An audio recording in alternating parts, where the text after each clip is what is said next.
Hello दोस्तों, हाय, जय औसान माता की। दोस्तों, मैं आप लोगों को एक औसान माता की कहानी सुनाने जा रही हूँ। एक गांव में एक जेठानी और एक देवरानी रहती थी। तो जेठानी बहुत गरीब थी, देवरानी बहुत अमीर थी। तो देवरानी बहुत पूजा पाठ करती थी और जेठानी के पास कुछ नहीं था। वो पूजा पाठ नहीं कर पाती थी, उनके पास तो खाने को भी नहीं था। तो क्या हुआ कि एक दिन बैठ के रो रही थी, उनका भी पूजा पाठ करने का मन कर रहा था। वो बैठ के रो रही थी। तो औसान माता बूढ़ी का भेष बना के आई उनके घर में। बोली, क्या हुआ बेटा, तुम क्यों रो रही हो? बोली, क्या करूं माता, मेरा भी पूजा पाठ करने का मन करता है, औसान माता की पूजा, लेकिन मैं क्या करूं, मेरे पास कुछ है नहीं। तो औसान माता बोली, बेटा आप रो मत, कल बृहस्पतिवार का दिन है, अपना घर साफ सुथरा लीप के पोत के रखो और जितने बड़े बड़े बर्तन तुम्हारे घर में होंगे सब बर्तन अपने घर में रख के घर बंद कर देना। बड़े बड़े बर्तन होंगे वही रखना। बोले ठीक है। सुबह हुई, बृहस्पतिवार का दिन था। वो बेचारी खुशी में उठी और अपना घर लीप के पोत के साफ सुथरा करके रूम में जितने बड़े बड़े बर्तन थे, सिकौले उकौले जो उनके पास थे, अंदर रख के रूम बंद कर दी। जब रूम बंद कर दी उसके बाद 7 सुहागिन को न्योत दी। उसमें से अपने देवरानी को भी न्योती थी। जेठानी जो है अपने देवरानी को भी, जो उनकी देवरानी अमीर थी बहुत, उनको भी न्योती थी, बुलाई थी कि दूर दूर ये चबाने आना, मेरे घर पे बुलाई थी सबको। अब मन मन ये भी सोची, मैंने सबको बुला भी लिया है और पूजा भी रखी है, मेरे घर में कुछ है नहीं, मैं कैसे पूजा करवाऊँगी, ऐसे क्या होगा। फिर सब लोग आ गई। जब वो गई, घर खोली तो सारे बड़े बड़े बर्तन थे, उसमें लाई, चने, लड्डू, जितने थे सब पूजा के सामान, सब धूप दीप अगरबत्ती सब भरे पड़े थे। तो लाई, पूजा की। तो उनकी देवरानी जो, उनको बहुत अचूक हुआ, कैसा क्या हो गया, मतलब इनके घर में कुछ नहीं था, इतना कहाँ से इनको मिल गया। वो बोली कि तुमको ऐसे कहाँ मिला? तो बताने लगी,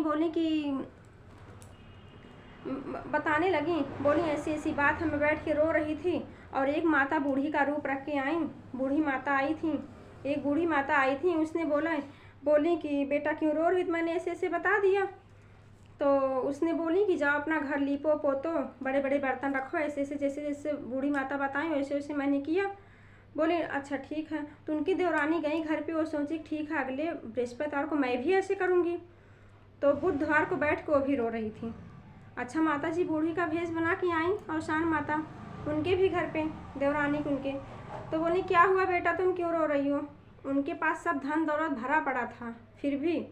बोली, माता जी मेरे पास कुछ नहीं है, मेरा पूजा पाठ करने का मन करता है, लेकिन मैं पूजा कैसे करूं औसान माता की, मेरे पास कुछ है नहीं।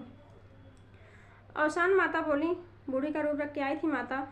बूढ़ी माता बोली कि ठीक है बेटा, तुम भी कल सुबह अपना लीप के पोत के और जितने बड़े बड़े बर्तन तुम्हारे पास होंगे सब रख के घर बंद कर देना और 7 सुहागिन ने उतना बुलाना और पूजा करवा लेना। बोली ठीक है माता, ठीक है, जाओ माता। बहुत खुशी के मारा ऐसे बोली, ठीक है माता, जाओ जाओ। उनके पास तो सब कुछ था।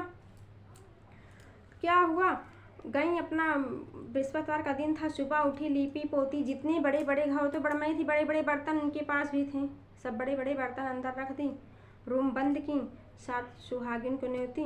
उसमें से अपने जेठानी को भी बुलाई, उनकी गरीब जेठानी थी उनको भी बुलाई न्योती।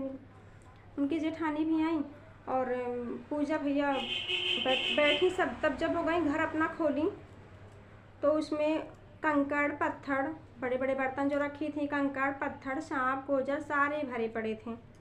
अब सबको देखे, अरे क्या हो गया, क्या हो गया, क्या हो गया।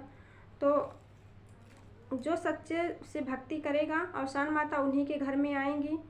और उनके पास धन दौलत था इसलिए वो मांग रही थी, और उनकी जेठानी गरीब थी, उनके पास कुछ उनको चाहिए था तो माता उनको दी। जय औसान माता की।